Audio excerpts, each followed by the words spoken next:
Salut tout le monde, c'est Ginji, on se retrouve pour l'avant-dernier monde d'aventure du livre éponyme. On va parler de mon setting préféré. La dernière fois, on avait parlé du setting le mieux écrit et le plus avantageux, selon moi, qui était The Land of the Green. Cette fois-ci, on va parler de Nevermore, qui est un setting qui a pris du temps à ce que je l'apprécie, mais vers la fin, et ça s'est avéré être un setting que je considère comme le plus intéressant. C'est d'ailleurs à la fin de la lecture, au bout de plusieurs lectures, que j'étais arrivé à la conclusion que chaque livre des mondes d'aventure aurait peut-être mérité d'être sorti à part et en 50 voire 200 pages, si possible. Parce que les livres des mondes d'aventure, des settings des mondes d'aventure ont des fois des failles qui sont bien apparentes aussi. Même si on va pas se mentir, pour The Land of the Kree, j'ai pas tellement parlé de failles parce que apparemment il y en a pas en fait. Et voilà. Ce qui fait que je considère que c'est le setting le mieux fait. Alors de quoi ça parle Nevermore? Alors Nevermore, on te dit que c'est un setting qui peut se greffer ou un setting que tu peux utiliser à part entière. Pour ceux qui voudraient l'utiliser en mode greffé, ça fait beaucoup penser à ceux qui, si vous regardez les actual play, ça fait beaucoup penser à la première campagne qu'a fait Roll and Play, c'est-à-dire la campagne d'Oblivion, où il y a une idée de monde parallèle quand tu dors, etc., mais que tu peux tomber dedans. Et en vrai, ben, je suis pas fan trop de l'idée que oui, il y a un monde à côté, une deuxième intrigue, tout ça, puisque justement, même si j'ai adoré la campagne d'Oblivion de Roll and Play, je dois avouer que cette transition entre deux mondes fait que il y a forcément un des mondes que tu trouves moins intéressant que l'autre, parce que certaines règles ou certains fonctionnements fait que les choses, on va dire, ont des perspectives différentes. Voilà.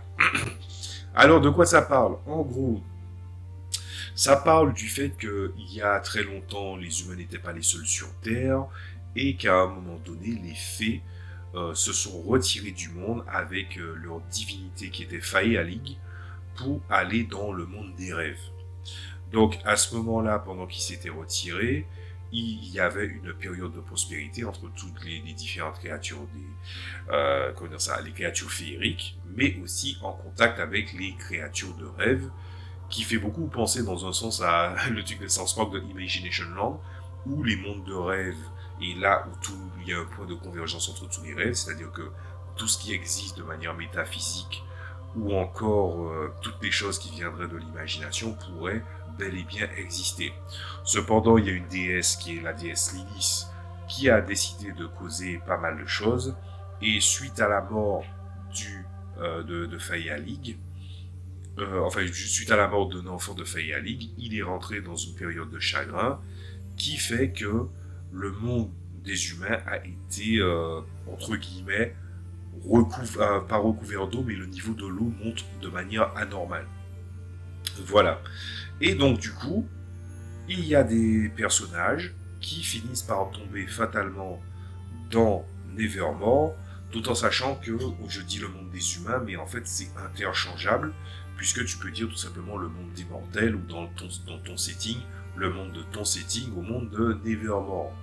S'il faut penser un petit peu, malgré le fait qu'il y ait une carte de Nevermore, il faut partir du principe que vous avez une espèce de de cosme gigantique, et en fait il y a des micro-mondes qui sont ce qu'on appelle des royaumes de rêve, qui sont régis par des seigneurs de rêve, dont en fait il existe ce qu'on appelle l'influence de la sphère extérieure, c'est-à-dire vraiment l'extérieur de ce monde-là, pas en tout cas la partie extérieure, la partie dans laquelle en fait tu te rapproches du cœur du royaume de rêve et aussi de là où siège le seigneur de rêve potentiellement, et après tu as la zone où il a l'habitude de rester qui est le sanctuaire.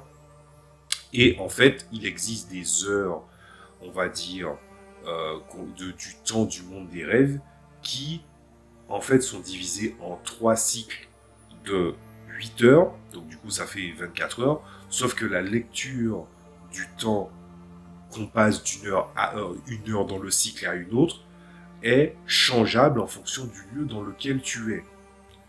Et il y a une idée de semaine, mois, année, qui a été réfléchie par une certaine grande figure féerique. Mais il faut savoir que dans les 8 heures d'un cycle, il y a les 2 premières heures qui sont influencées par le côté positif des rêves, donc le côté un peu merveilleux. Il y a, euh, il y a à peu près 4 heures où on va dire c'est plus ou moins neutre, et il y a les 2 dernières heures qui sont les heures les plus sombres et qui révèlent les facettes cauchemardesques pour la plupart. Alors, c'est pas parce que en fait, c'est pas tous les royaumes de rêve qui ont des parties qui sont cauchemardesques, et c'est pas tous les mondes de rêve qui ont que des parties, en fait, il y a des mondes, des royaumes de rêve qui ont pas forcément que des parties maléfiques, ou que des parties positives, ou exactement ces structures-là. Ça change de l'endroit, ça dépend de la psyché aussi du seigneur de rêve, et toutes ces choses-là sont malléables. Selon moi, c'est à la fois mon setting préféré, mais on va pas se mentir, c'est aussi le setting le plus difficile à prendre en main. Tu dois faire comprendre à tes joueurs que le seigneur de rêve, il a une aura particulière, qu'il soit dans son sanctuaire ou non. Que là où il rentre, quand il y a des bascules dans changement d'heure dans un cycle, il y a un changement d'apparence des lieux, de sensation, d'odeur, d'atmosphère et de plein de choses. Si tu n'es pas quelqu'un qui est très focalisé sur les descriptions, ou que tu n'es pas capable de mettre en valeur en fait le côté alien de chaque royaume de rêve, ça va être très difficile pour toi. Comprendre Nevermore prend énormément de temps, mais maîtriser le setting de Nevermore, ça prend encore bien plus de temps. Et je le dis en connaissance de cause, je n'ai pas appris du premier coup, et je n'ai pas compris Nevermore du premier coup. Ça a pris énormément de temps. Est-ce que ça valait le coup? Oui, largement. Et il faut savoir que les entités ont leur focalisation, leur construction, etc., etc. Mais en fait, on peut catégoriser 4 types de personnes. En fait, on peut en mettre 5, mais il faut garder 4 en tête. Voilà. En premier, tu as les éveillés. Ce sont souvent des gens qui viennent d'un autre monde et qui ont atterri dans Nevermore. Ils sont en fait des personnes qui ont basculé, et par défaut, on part du principe que c'est le monde des humains, puis ils tombent dans le monde des rêves, mais en fait, ça peut être n'importe quelle créature qui tombe dans le monde du monde réel, dans le monde de Nevermore. Alors, leur spécificité à eux, c'est quoi? C'est qu'ils ont ce qu'on appelle une capacité qui s'appelle le tamisage. En gros, à certaines heures et à certains cycles, ils ont des dotations qui apparaissent ou qui disparaissent de leur inventaire et qui sont réutilisables. Par exemple, dans la première heure du royaume de rêve, tu peux par exemple avoir une espèce de miroir qui te permet de changer ton apparence définitivement. Et puis en fait, après, en montant de niveau, tu décides, en fait, tu prends le tamisage fait que dans les 4 heures les plus stables, tu viens avoir une espèce de mélange entre un pistolet et un arc. Vous voyez? C'est pas mal de choses qui sont différentes. Donc ça, c'est les éveillés, c'est la première catégorie. La seconde catégorie de personnes, c'est on les appelle les Dreamborn. En gros, ce sont des métis entre des éveillés et les 3 autres types de créatures. Mais il y a un truc, c'est que ils sont indiscernables de l'héritage, ils sont indiscernables de l'héritage Dreamborn que jusqu'au moment où ils arrivent à l'adolescence. Et à ce moment-là, ils développent des pouvoirs. Le truc, c'est que les Dreamborn, ils sont regroupés par thématique de pouvoir. C'est-à-dire qu'ils ont une espèce de, ce qu'on appelle des façades. Et en fait, la façade est bien thématique sur certaines choses. Il y en a, c'est sur des éléments. Il y en a, c'est sur des forces totems. Il y en a, c'est sur des concepts. Les propositions sur les Dreamborn sont limitées, mais tu peux en développer d'autres. Et donc, du coup, il a ce côté un peu hybride où il a les pieds dans les deux mondes, à la fois, il a le côté éveillé, mais il a aussi une autre facette qui peut réveiller et qui donne accès à certaines choses. Alors, c'est vrai que c'est un des personnages les plus difficiles à comprendre parce que déjà, il y a plein de perspectives de comment le mettre en valeur ou de décrire les choses. Mais en même temps, c'est quand même un choix de personnage ou d'antécédent qui peut être très intéressant à mettre, enfin, à essayer de développer ou donner le plus de choix aux joueurs. C'est un personnage qui est intéressant. Ensuite, il y a la troisième catégorie, c'est les féeriques, qui sont divisés en deux cours, parce que globalement, dans Nevermore, le monde est divisé à cause de la lutte entre Feywild et Lilith en deux cours à cause du grand conflit et du grand schisme qu'elle a causé. Ce qui fait qu'on a la cour Silly, qui est la cour de rêve, et la cour Unsilly, qui est la cour du cauchemar. Les féeriques sont de la cour Silly et Unsilly. Bon, il faut savoir que les féeriques sont en fait souvent des créatures considérées comme des créatures de fiction ou des créatures qui n'existent qu'à l'échelle conceptuelle dans un monde.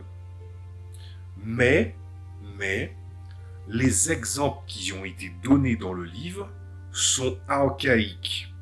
En fait, j'en ai parlé à plusieurs reprises il y a quelques années. J'ai tenté de traduire en français et aussi l'adapter pour le système Age de Nevermore. Et en fait, il y a une section que j'avais expliquée et que je vous explique ici, c'est que les perceptions de comment on regardait les races, on en revient à ça par rapport aux conversations qu'on a eues précédemment dans la gamme de True 20, qui sont archaïques ou d'un autre temps. En fait, si tu regardes bien, il y a des éléments qui sont facilement distinguables chez les Silly et les Unsilly, mais en vrai, si tu regardes un petit peu les différents féeriques qui existent, il y a forcément un moment où ils sont difficilement distinguables. Explication. Par exemple, à aucun moment, dans la logique moderne qu'on a des créatures de fiction, les gobelins seront forcément systématiquement catégorisés d'Unsilly. Parce que, pour plein de raisons. Est-ce que c'est parce qu'il y a un regard moderne que nous, on a en tant que consommateurs de fiction?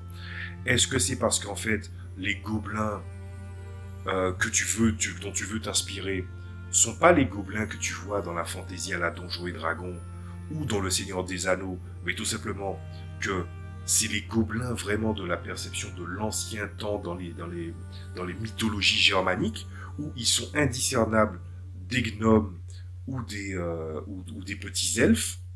Ça peut être ça aussi. De la même manière où je prends cet exemple-là dans Warlords Battlecry, qui est un jeu vidéo que j'adore, où par exemple les nains noirs ne sont pas des espèces de nains cannibales avec des dents pointues comme dans Warhammer, mais ils sont indiscernables des nains normaux, sauf que leur rancune et leur désir de corruption, d'avarice est tellement fort que quand ils meurent, ils deviennent des âmes en peine ou des ombres.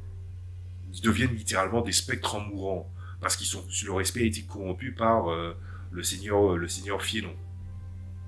Et donc du coup, eux, ces nains noirs-là, ils sont maléfiques à cause de leur avarice, à cause du péché d'avarice, mais en vrai, leurs constructions quant à eux ne sont pas maléfiques en soi, parce qu'en fait, ils décident de se verser vers la science à tout prix, le progrès à tout prix.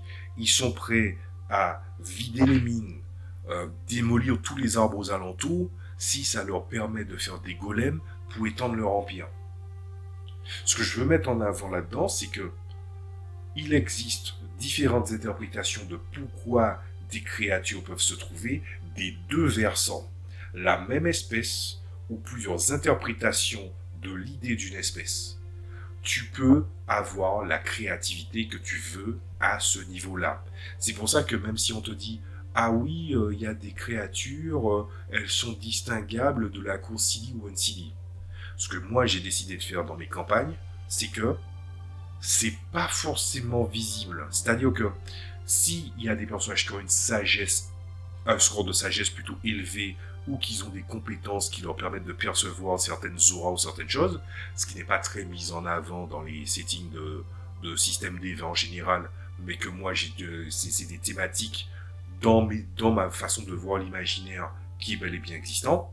Ben, par exemple, vous voyez la scène dans le dernier film Spider-Man où tu sens que Peter Parker, il sent qu'il y a un truc qui est en tête de déconner et il sent la présence du bouffon vert, mais ça lui prend du temps. Ben, ce phénomène-là, tu peux le faire dans la perception que j'ai de Nevermore.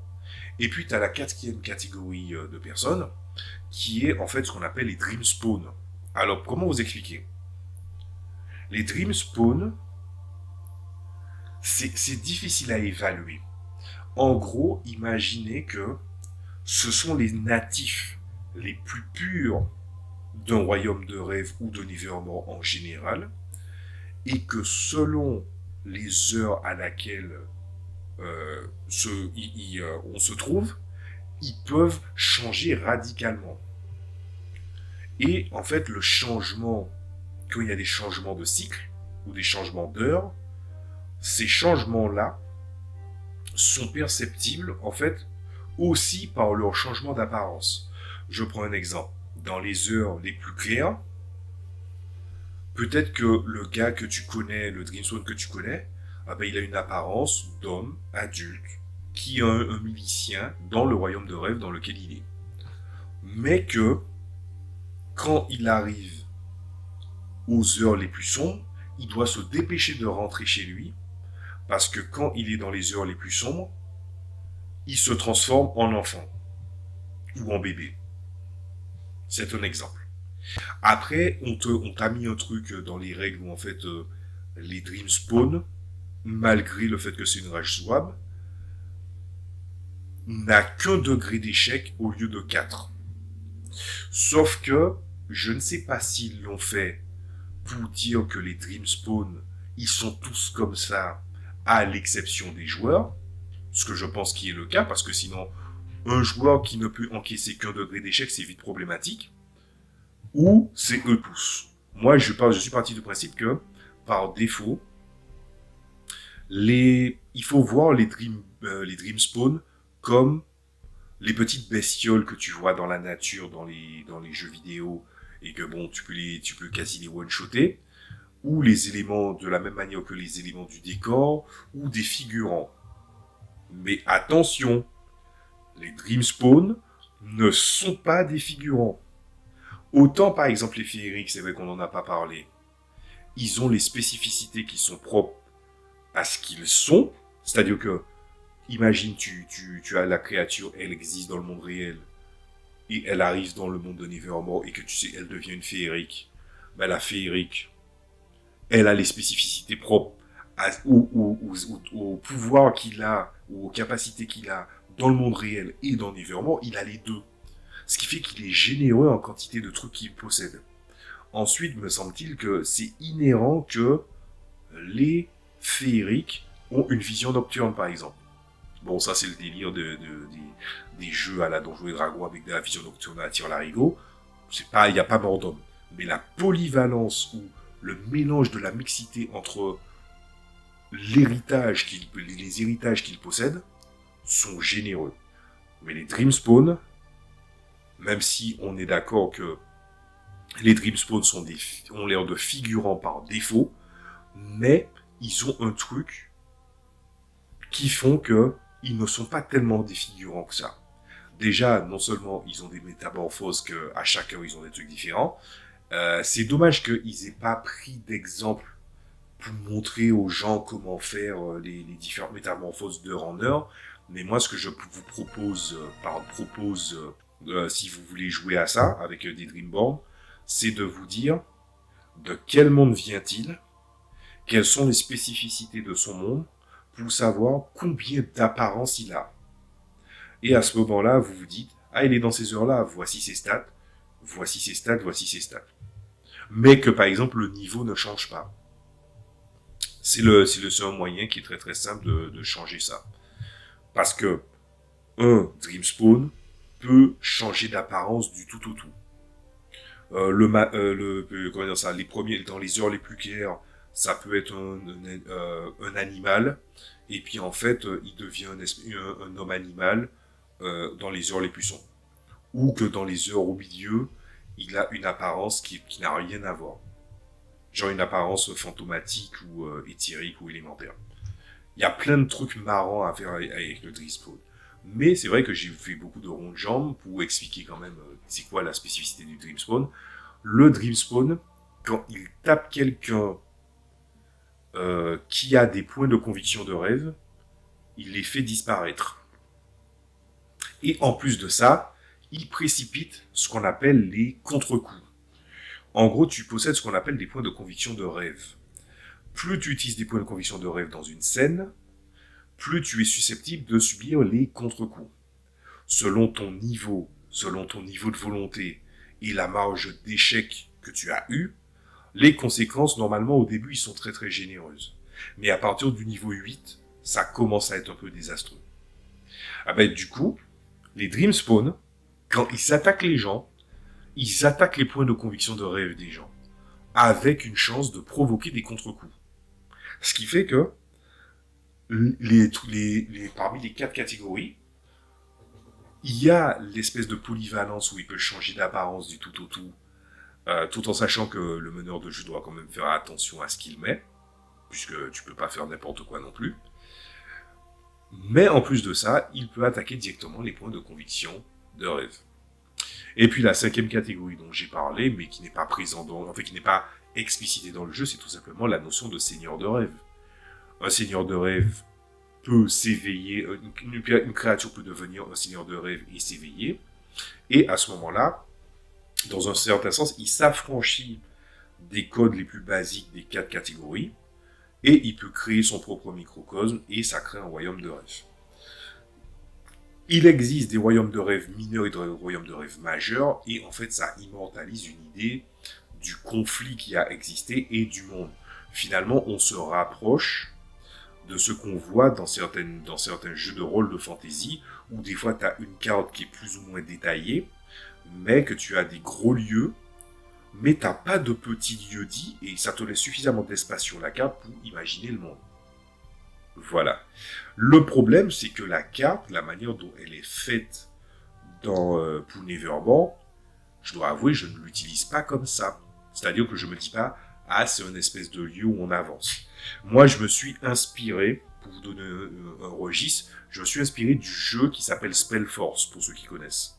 C'est un espèce de mélange entre un RPG et un jeu de stratégie, qui était très intéressant, et d'ailleurs, que j'apprécie encore beaucoup.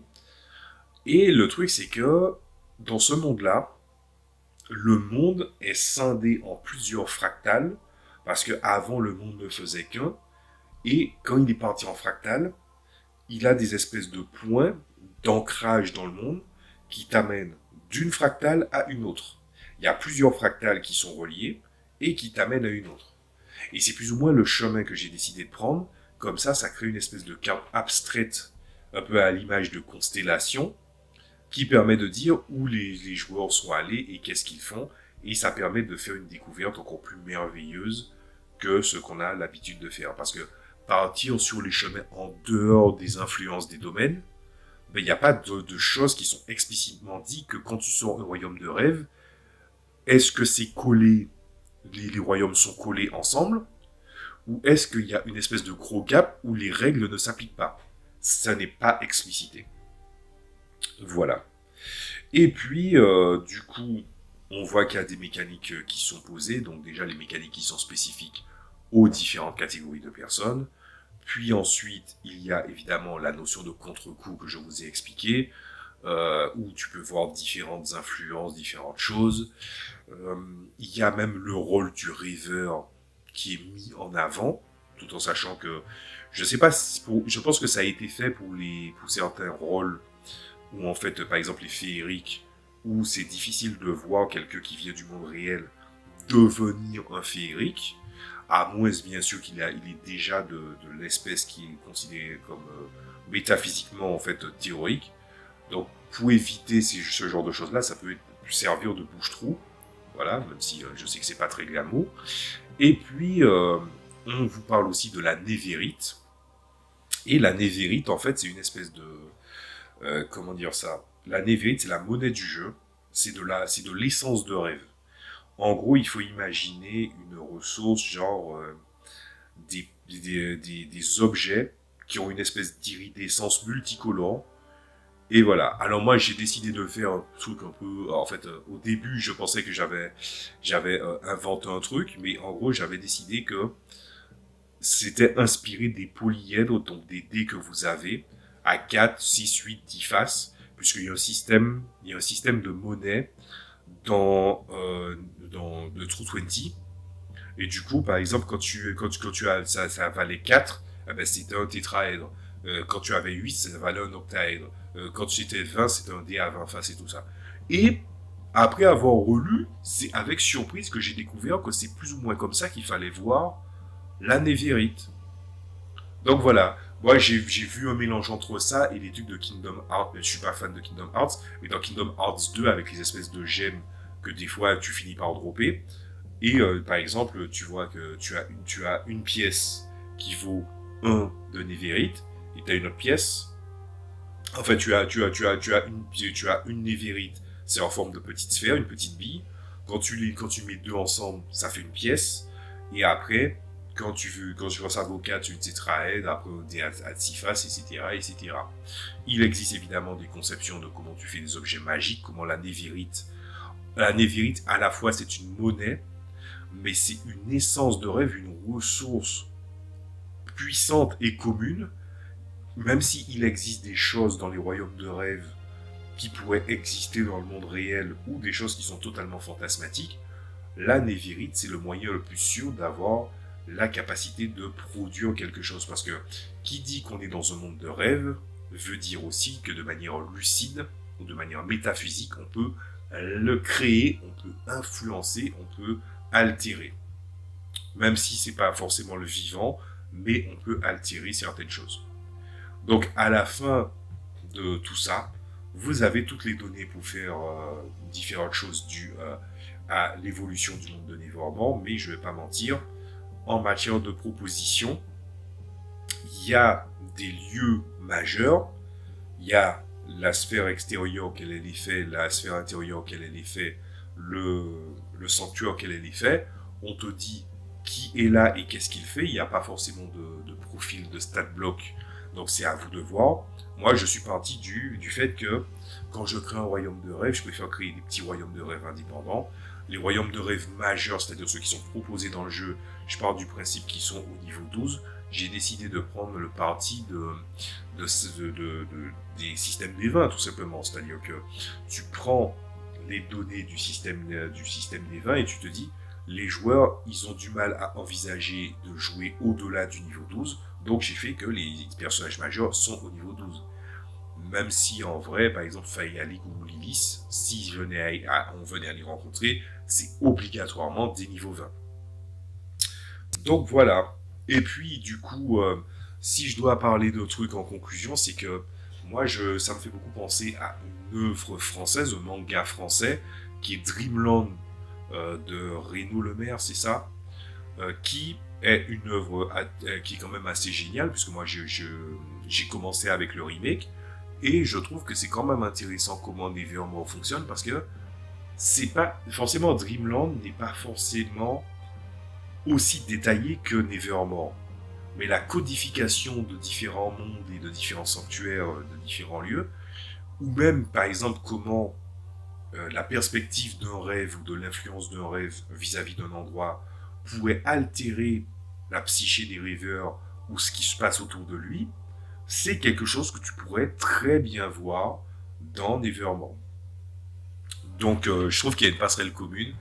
Après, bon, dire à quelqu'un, eh, vas-y, tu veux regarder, en fait, tu veux jouer à un truc au jeu Dreamland avec un manga français, vas-y, prends ce jeu qui n'a jamais été traduit en français et qui est en anglais.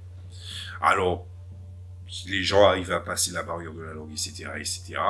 Et même moi, par exemple, par rapport à Nevermore, même si je sais que je peux faire ça, ben, en vrai, mon interprétation de comment je joue Nevermore pour du JDR en solo, parce que c'est dans le cadre du JDR en solo que je le fais, ben ça me plaît d'y jouer d'une façon bien spécifique. Voilà. Donc Peut-être que je parlerai de Nevermore de mon côté de l'écran à un moment donné pour parler un petit peu de comment je fais les différentes choses. Et puis, on va pas se mentir, les Nevermore, ça me fait beaucoup penser au setting dont je vous ai parlé il n'y a pas longtemps. Dans les mondes d'aventure, je vous ai parlé du successeur de Age of Oblivion qui s'appelle The Threefold dans la gamme de Age. Le truc, c'est que c'est une espèce de gros cosme avec, il y a des mondes parallèles ou des choses comme ça. Ben, ça donne des fois cette apparence-là un peu Nevermore. C'est-à-dire que tu peux aller dans différents mondes, tout ça. Si tu restes un peu dans cette logique à la South Park d'Imagination Land, et puis en fait tu arrives dans un endroit qui est cauchemardesque, et puis en fait, peut-être que les adversaires, quand tu rentres au milieu d'un gars qui est un seigneur de chasse qui était obnubilé par la chasse, mais qui a peur d'une vision d'un prédateur prophétisé par lui, à cause de ses rêves, ben que par exemple, peut-être qu'il a une garde rapprochée, puis c'est des prédateurs par exemple. C'est des trucs comme ça que tu peux faire. Et il n'en demeure pas moins que, évidemment, comme je maîtrise bien True 20, ben j'ai tendance à m'éclater. Je peux inventer des trucs pour les 4 grandes catégories de créatures qui existent. Ben j'arrive à mettre en valeur, on va dire, une certaine diversité, parce que évidemment c'est très facile de se référer à ce qui existe. Quand tu regardes des Dreamborn, bon, s'inspirer des éléments, des idées des éléments en particulier, des idées thématiques ou conceptuelles, ou encore des choses encore plus thématiques, mais très connues du grand public. Par exemple, si tu veux faire un Dreamborn inspiré des 12 créatures du zodiaque chinois, tu pourrais faire ça. Les animaux totems, on t'en a donné 2-3, vas-y pour pouvoir le faire, mais tu peux imaginer des animaux totems en général, c'est-à-dire que souvent c'est un problème avec les gens en ésotérique, c'est que ah oui, mon animal astral c'est ceci là, et puis en fait c'est une sélection limitée. Dans l'immensité du cosmos, des étoiles ou même de ta perception en tant qu'être humain, tu vois qu'il existe différents animaux. Qui te dit que l'animal totem qui est censé te représenter, c'est forcément un que tu connais ou un que tu apprécies? Et tu peux faire une thématique autour de ça.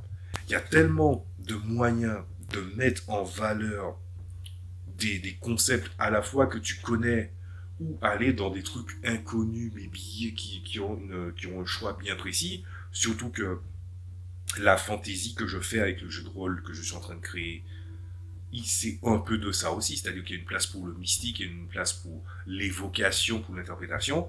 Ben, c'est une manière de le faire autrement et de faire en sorte que, ben, imaginons qu'un joueur vienne à jouer, ben, qui se dit, j'ai fait une campagne dans un jeu de rôle avec une interprétation de mon personnage, et il n'y aura pas autre chose qu'une autre personne potentiellement aura. Il aura quelque chose de personnalisé, sans pour autant que ce soit lourd.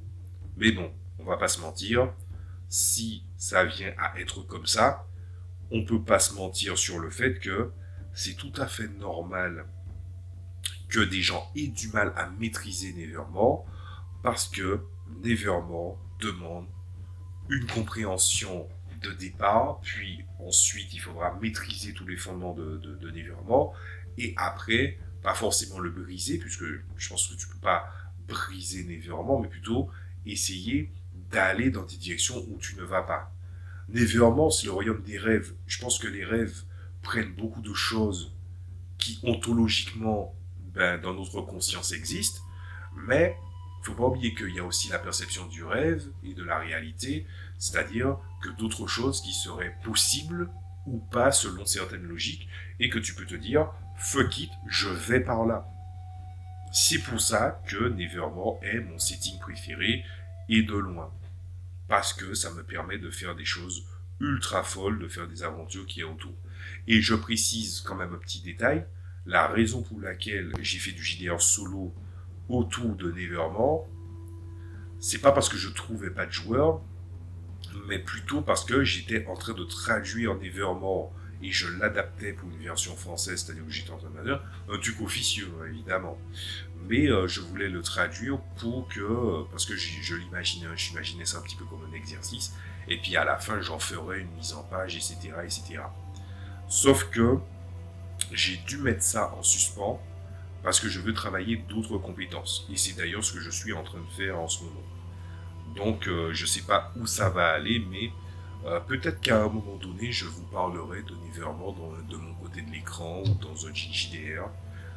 Mais Nevermore, c'est mon setting préféré. Il est vraiment génial. Land of the Crane, c'est le meilleur setting dans sa conception. Nevermore, c'est mon préféré parce qu'il te permet des trucs ultra fous tout en restant dans le registre de la fantasy ou de dire à un moment ah fuck it, ah tu veux mettre de la science-fiction, tu veux tomber dans un monde, c'est-à-dire tu peux être dans un monde de fantasy, ah oui tu es dans tel endroit et puis bim, t'arrives dans un endroit c'est ultra futuriste et puis en fait tu dois faire à ces trucs là et puis tu te dis ah merde mais mes pouvoirs ils vont servir à quelque chose ou pas, ou comment je vais faire pour pouvoir évoluer. Et c'est des tas de petits mondes auxquels tu pourras rentrer en collision et de pouvoir raconter l'histoire que tu veux. C'est pour ça que j'adore Nevermore. J'en ai déjà dit assez. Je vous dis à la prochaine fois pour le dernier setting pour le remake. On va parler de Razor in the Apple, le rasoir dans la pomme. Et ça sera un setting qui sera encore différent. Donc on se retrouvera pour ça. Je vous dis à la prochaine fois. Salut à tous.